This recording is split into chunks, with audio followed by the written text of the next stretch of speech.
And first at 4, Kerr County leaders facing some tough questions this afternoon after the July 4th flooding. Now we're getting new information today about those deadly floods that took 108 lives in that county alone. Against 5's Andrew Moore has been in that hearing all day long. He's joining us live now from Kerrville. And Andrew, a lot of people were waiting to hear what was said today. What did you learn?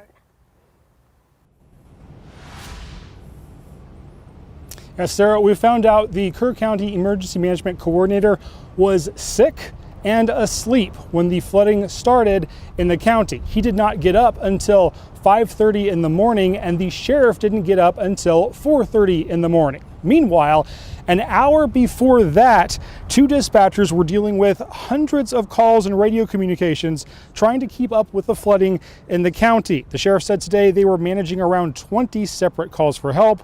Of course, he wasn't up yet. When he was up at 4:30, the sheriff told lawmakers he immediately started calling people to try to get them into the field.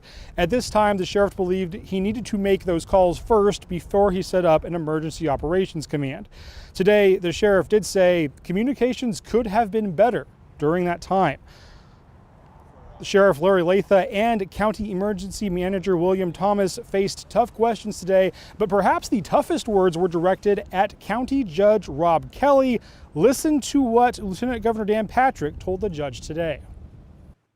Everyone was here. Then I wasn't. Then I wasn't. And you were not. You were not. And I asked the question, where's the county judge? I don't know where you were on day 1 on July 4th, but you should have been here. You should have been here directing that response. That's your responsibility.